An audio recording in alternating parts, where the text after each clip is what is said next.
Picture this. You are stuck in a waiting room. Your phone battery just died. The magazines on the table are from 2014. Within 3 minutes, your leg starts bouncing.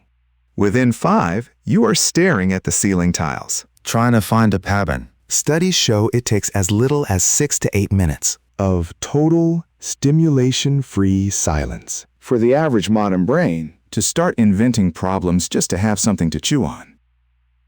Now imagine that waiting room is a damp cave.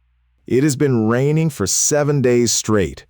And your phone hasn't just died? It won't be invented for another 30,000 years. This is the story of the most dangerous, civilization-altering emotion in human history. This is the history of boredom. Here is what your school textbook told you. Ancient life was a brutal, non-stop, 24/7 fight for survival. Wake up, punch a saber-toothed tiger, forage for berries, go to sleep. Your textbook lied to you. Anthropologists like Marshall Salins studied hunter-gatherer societies and discovered something that shocked the academic world. Ancient humans worked about 3 to 4 hours a day to survive. That is a 15-hour work week. They ate well, they rested, And they had more leisure time than the average office worker does today. Imagine having hours of unstructured free time every single day, no internet, And your only roommate smells like wet mammoth. What did they do? They did what you do when the internet goes out. They started making things up. In South Africa's Blombos Cave, archaeologists found tiny shells with perfect deliberate holes drilled into them, dating back 75,000 years. Someone sat down, picked up a shell, and decided to make a necklace. Not to survive, just because they had time. But eventually, even jewelry gets boring. And when the brain gets desperate for dopamine, things get weird. In Eswatini, researchers found a baboon gone. That is 44,000 years old. It has 29 distinct notches cut into it. Maybe it was a lunar calendar. Or maybe it was just a guy sitting by a fire, aggressively carving lines into a bone because staring at the cave wall was driving him insane. But scratching lines into a bone is only a temporary fix.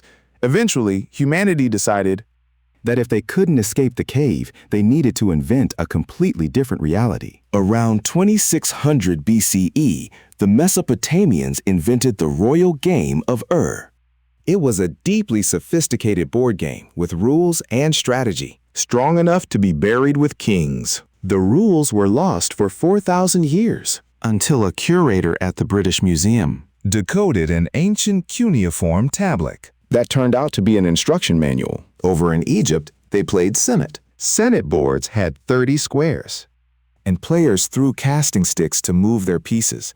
It started as a way to kill time, but it evolved into a literal simulation of the afterlife. Ancient Egyptians actually believed that beating their friends at a board game was preparation for escaping the underworld.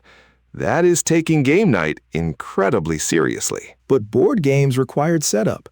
What did ancient humans do when they were just standing around? Archaeologists digging through ancient Roman and Mediterranean sites keep finding tiny carved knuckle bones. They are called astragali, usually taken from the ankles of sheep or goats. They are worn completely smooth from constant handling. They were the ancient version of a fidget toy. But they weren't just toys. They were used for gambling games in taverns. And they were used for divination rituals to speak to the gods. The exact same dead sheep bone was used to entertain a child, bankrupt a farmer, and predict the future.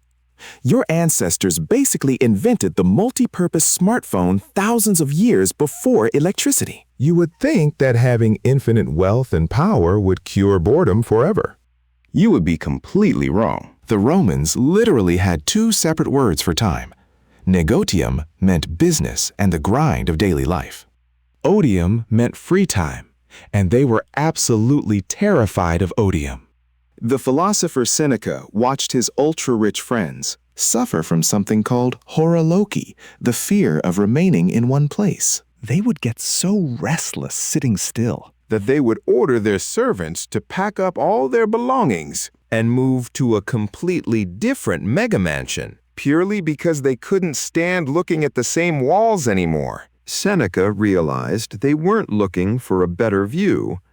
They were trying to physically outrun their own minds, and it never worked. Pliny the Elder was so terrified of an empty minute that he had a servant read a book out loud to him while he was being toweled off from the bath. But the most terrifying reaction to boredom happened in the Egyptian desert. In the 3rd and 4th centuries, thousands of early Christian monks walked into the desert to live in isolated cells.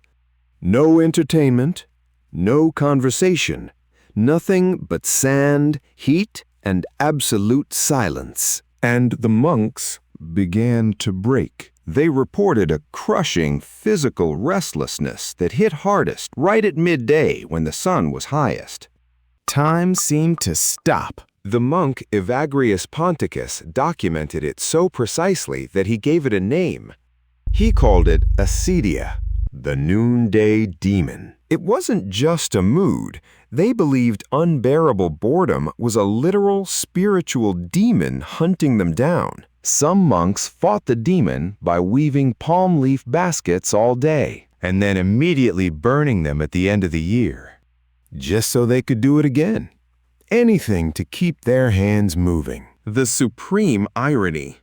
The exact psychological panic that broke a 4th century monk is exactly what powers the device in your hand right now. For most of human history, if you were poor, you didn't have time to be bored. But when winter hit and the fields froze solid, Peasant families were trapped indoors for months with absolutely nothing to do. To survive the crushing idleness, they didn't just stare at the wall. They invented communal singing, riddle games, And massive shared mythologies. They turned the terror of silence into stories. Now look at what you are doing right this second. You are staring into a glowing rectangle. The tools got shinier. The dopamine system is exactly the same. We treat boredom like it's a disease. Like a failure of modern productivity. that must be cured with an endless algorithmic feed of content. But boredom is not a bug in the human operating system. It is the engine. Neuroscientists call it the default mode network. It activates the exact second you stop focusing on an external task.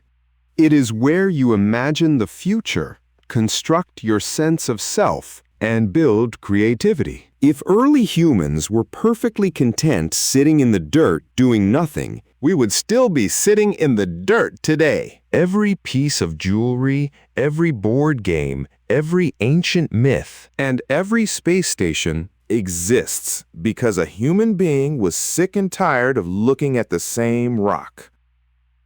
Next time on Human Stories, we are working on something very interesting for the next episode. see you then.